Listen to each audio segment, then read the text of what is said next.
Growing up as a kid, I grew up in the finest of neighborhoods. A neighborhood so nice you might as well call it San Andreas. There would be neighbors that would be shooting fireworks every night. Groups of opposing sides would throw some ASL hand signs with each other because they were clearly deaf. 5-star food would be handed to us during lunch in school, which made me come to the realization that I was quite happy about my living situation. I even had the PS2, which sounds cool until I tell you that the PS4 was already released. I was playing offline FIFA 2010, NBA Live because I couldn't afford 2K while we were already in 2016. But I grew up being a grateful kid because I thought we were rich. I mean, we even had discounted housing. It felt like life was put on easy mode until I started growing up and experiencing how being a broke ass nigga really affects you. It was easy being happy as a kid because you didn't understand your living situation. I mean, the only things you'd look forward to as a kid was recess and PE. Then I came to the sudden realization that income affects many parts of your life. Like school, for example. See, in school, I thought I'd fit perfectly since we were all collectively considered a low-income school with low-income students. Nope, somehow they still found some way to segregate the more wealthy from the broke niggas. One of them being by whoever ate school food. I mean, yeah, sure, the school food was sometimes questionable and had items you'd see being served in Alcatraz. But man, can I eat in peace? I damn near had to put on a shiesty with a hoodie over myself to make sure that I wasn't spotted. Or else you'd end up on a Snapchat story as a guy who ate school food. And yeah, I get it, sometimes the burgers being served might have been from Chum Bucket. And the consistency of chocolate milk were questionable at times, so I can't blame them. But can I eat? And sadly, I fell into this peer pressure, so I decided that I'd look rich by rejecting school food. Because I knew I had an EBT card, which is basically food stamps in a card. See, I look at this card like it was a platinum membership at an expensive bank. This felt like a cheat code with cash reloading every month, allowing us to buy any type of snack we want. Do you want the children?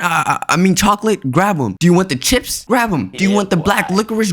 No, leave them shits alone. Those are nasty. If you're eating black licorice, please consider getting psychiatric help. You deserve to be locked in a ward next to serial killers. See, to other people, they'd want to hide their EBT card, but it's literally free food. Yeah, it signifies that you're low income and a broke ass nigga, but who the hell cares? After all, I'm getting free food and you're spending cash money that you worked in the hot sun for. It's only really bad if your EBT card declines. Broke nigga alert. Broke nigga alert. Is it talking about me? Broke nigga I alert. think so, my nigga. Broke nigga. That's when you've officially hit rock bottom. Being poor came with some delicacies. I mean, who could forget the good old reliable 99 cents Arizona? There was so much to choose from. Green tea, mango, kiwi, but my personal favorite was... Wait, was your guess watermelon Arizona? Nigga, did you just stereotype me? I can't even blame you. That shit was fire as well. And then we had the Debbie snacks, which were the true testaments to friendships. If your friend would walk into the store without breaking $1 with you to share some zebra cakes, then automatically know that he does not like you. Or these 2 for $1 Cheetos. They made it so that there was no way you can't split a snack with your friend. But the only downside of these chips were the fact that it had air in them. This shit is only about 8 inches, bitch. After about 10 chips, they were already practically done. On the bright side, at least food was somehow manageable, but having a phone wasn't. One of the worst downsides of being broke was having an old ass phone. And you may be asking, well, Sala, Androids aren't really a bad phone. Please tell that to a bunch of ruthless middle schoolers at that time period. It was either you had an iPhone or you're broke. There's literally no in between. But I had it even worse. I had a flip phone. Yes, even though iPhones and Androids had been out, I was so down bad that I had to bring a flip phone to school. And then one day the absolute worst happened. As I was in the PE locker room changing my clothes, my phone dropped from my pockets.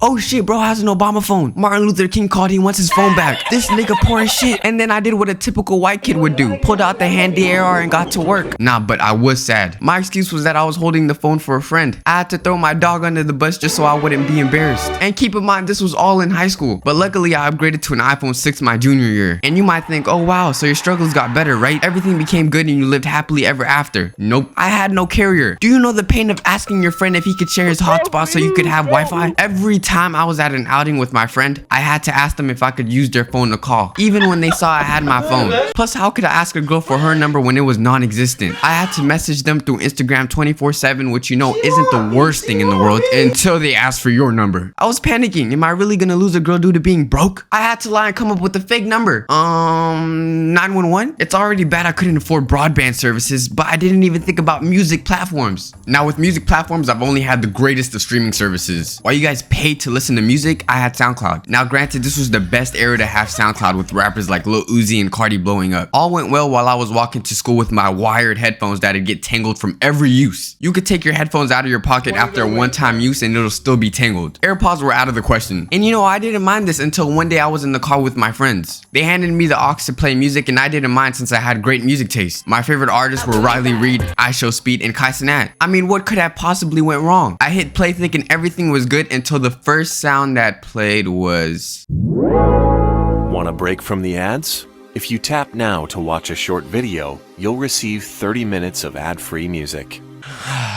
That's when I knew I was finished. Immediately, everyone looked at me like I was born in a third world country. I mean, I was, but they didn't have to treat me like it. Oh my god, this dick is broke. No way this man is using SoundCloud. No way this man does not have a music subscription. And the crazy thing above all else is that we were all from the same neighborhood. It's not like having Spotify Premium or Apple Music means you're now at Elon Musk status. It was literally just an ad. That's when I knew I had no choice but to upgrade to Amazon Music. I'm sorry, that shit comes with Amazon Prime and I need my manga delivered tomorrow. It seems like everywhere I go, there was no way out of this lifestyle. It showed in every aspect of my life, down to how I was dressed. Do you know how hard it is loving fashion but having no money to buy the clothes you want? With not having money to buy clothes, do not expect to shop at the mall. The price was out of your range. Instead of Paxton and H&M, you go to Walmart and Marshalls. Oh, did you think you'd rock the latest Adidas tracksuit and cop the newest Jordans? Nope. Here's some Abibas and an edgy shirt from Walmart. My biggest challenge in school was to make sure I could somehow match 2 pairs of pants with 3 shirts and somehow look like I was wearing a different outfit every day. This was ironically around the same time where people would scream,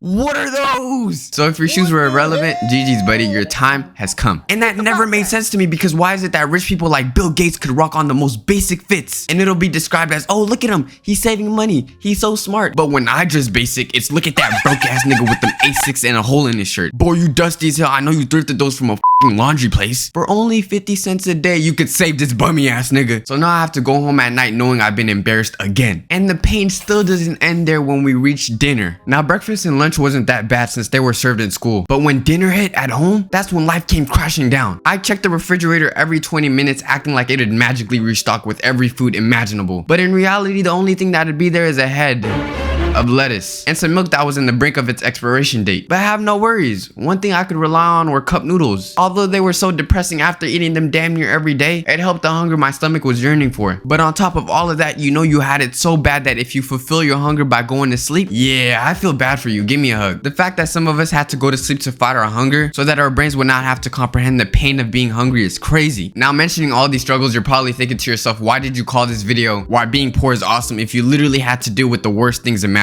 Because with all things considered, being broke helped develop my character. I was appreciative for everything life has offered me because I know what it feels like to have nothing. Today I could look at a homeless man down the street, seeing how horrible his day is, and keep on walking. What do I look like, a GoFundMe? Get your money up, nigga. Hey, don't blame me. I never said I turned into a good person. Nah, but on the real, although my position was unfortunate, at least I had a roof over my head, still being fed and had an education, a luxury that isn't offered in most areas. Thank God I didn't grow up to be a spoiled brat that loves to brag about everything he has. I'm more empathetic than ever of others who are in similar positions that I was in and would never make fun of someone for their materialistic possessions. Social media really made us compare each other's lifestyle like we're a failure for not having a Bugatti or mansion at the age of 20 because we haven't worked hard enough. First of all, not all of us have been granted a small loan of $1 million, nor come from wealthy backgrounds, so do not be ashamed of your current position. We all move at our own pace and that's okay. So in conclusion, if you're broke, it's okay. Psych, ayo, look at this broke ass nigga. Everybody laugh at it. Nah, just playing. Follow my second channel for more content. And as always, love you guys and peace.